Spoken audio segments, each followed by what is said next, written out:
Do you want to learn how to make delicious sauerkraut so that you can increase the health of your gut microbiome? Then stay tuned because I'm going to show you how to do it.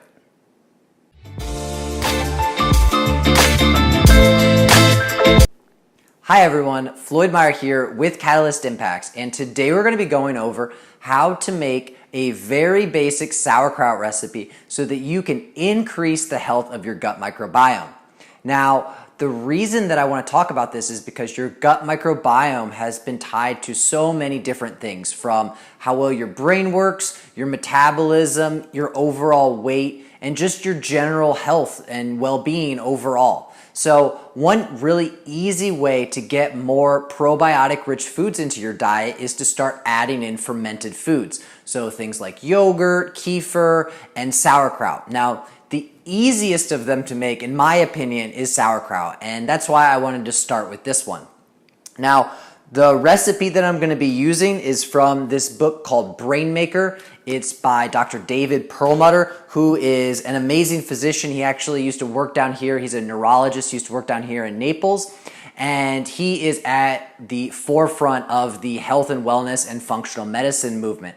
And he's wrote multiple awesome books. This is one of them, Brain Maker. Another one of them is Grain Brain, which is also extremely powerful. And they're full of tons of information on how to prevent neurocognitive decline, things like dementia and Alzheimer's. And what's amazing is that these neurodegenerative diseases, these diseases of your brain, actually are affected a lot by what's going on in your gut. And that's why he is so big on things like fermented foods and having a very healthy diet.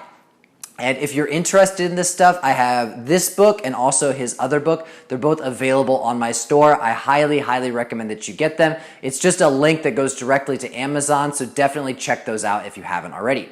So the recipe that I'm going to be using is in the back of the book, and it's extremely simple. All you need are a couple of mason jars. You need some salt, like what I used right here. So just some basic sea salt. You need a couple of probiotic pills, which this is just something that I personally add in.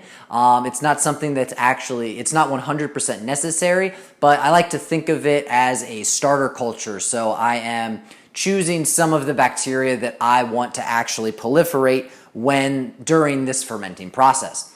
And the other thing that you need is just a cutting board, a big knife, and I like to use a food processor. It makes the whole thing much easier because you can just cut up the cabbage, put it in here. This shreds it up into these very small pieces, and I actually use this also as the big bowl where I'm going to be mixing and mashing everything together. So all you need is that stuff. I shot a video earlier that kind of was walking through me actually doing it. I'm going to try and edit that in the best that I can. Unfortunately, my video cut out on me, so that's why I'm going to be ended up doing this again. But in the future, I will make another full video of me going through this entire process. So all you really need to do, the first step is you need to sterilize these mason jars. So if you just get a very big pot and you put it here, you get the water boiling. All you have to do is, without anything in there, just put the glass containers and the lids into the boiling water. And so what you're trying to do is you're trying to kill off any mold, any bacteria that may have been growing on them. Lots of times with, things like this in your house, they end up sitting around for a very long time. And sometimes mold spores can get onto them. And we don't want any type of mold or fungus growing on the cabbage. What we want an anaerobic environment, meaning that everything is underneath the water level, the salty water. So only a very specific type of bacteria is going to be able to grow, and that is some of the healthy bacteria that are very good for our guts. So what you want to do is you want to sterilize these, just put them in the boiling water for a couple of minutes, and then you just set them out and let them dry. The next step is going to be to take your cabbage and you're going to cut it up very finely. So again, I just cut mine up here with a cutting board. I just sliced it long ways and then cut it up once in half, and then I put it in through this food processor, and that shredded it up into the very fine pieces. And so that part is extremely easy. If you want this food processor processor, this food processor, I have been using for many years, and it's been great. It's awesome. You can make smoothies on it. You can make things like this, things like soups. It's really, really amazing. If you're interested, again, this is on my store. You can get this exact same one, the link that we use through Amazon. So I would highly recommend that you get that if this is something that you're going to be doing in the future, or if you just need to upgrade your blender so that you can have really awesome, delicious smoothies. So I shred everything up into this. The next step is you need to add your salt and your probiotic pills. So give me 1 second and I will grab my probiotic pills.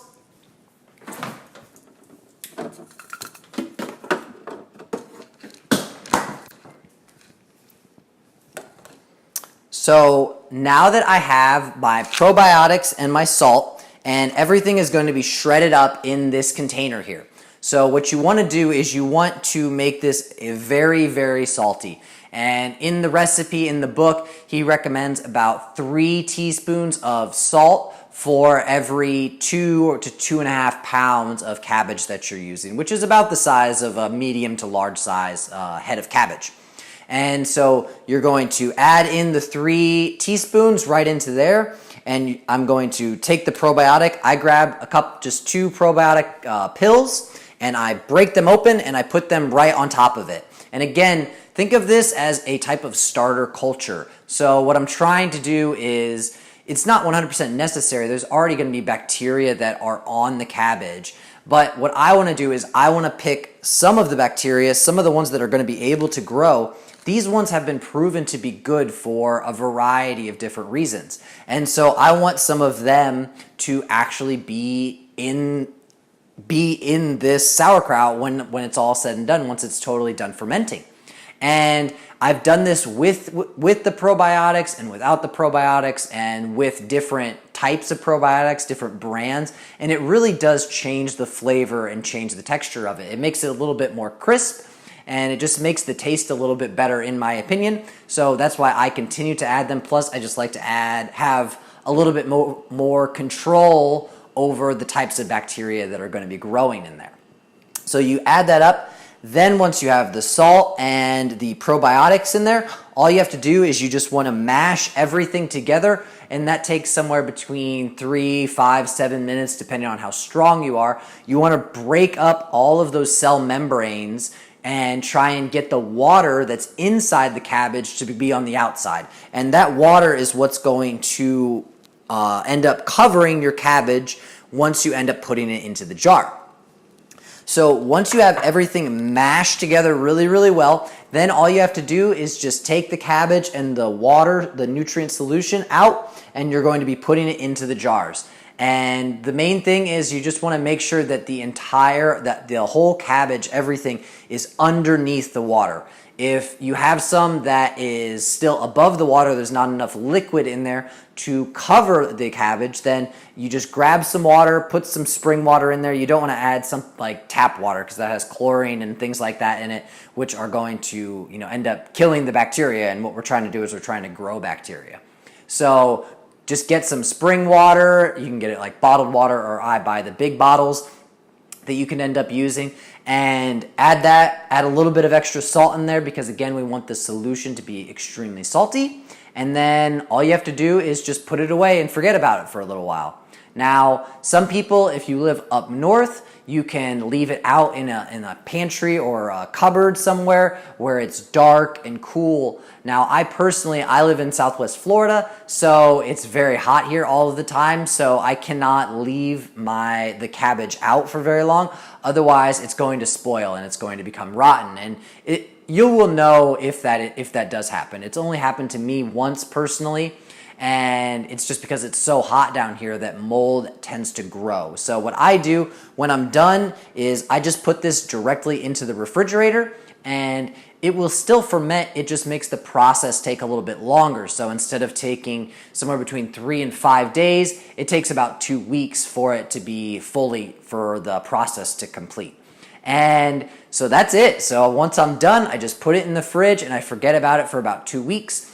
then I can just grab a spoon and have a little bit with breakfast, have a little bit with lunch or dinner or whatever meal it is that I decide that I want a little bit of extra probiotics to help my gut microbiome out. I hope that this has been helpful. If you have any more questions or if you have any comments, please let me know. If you like videos like this, if you want me to be going over more kinds of recipes and stuff, please let me know. It'd be very helpful. So again, this is Floyd Meyer with Catalyst Impacts signing off.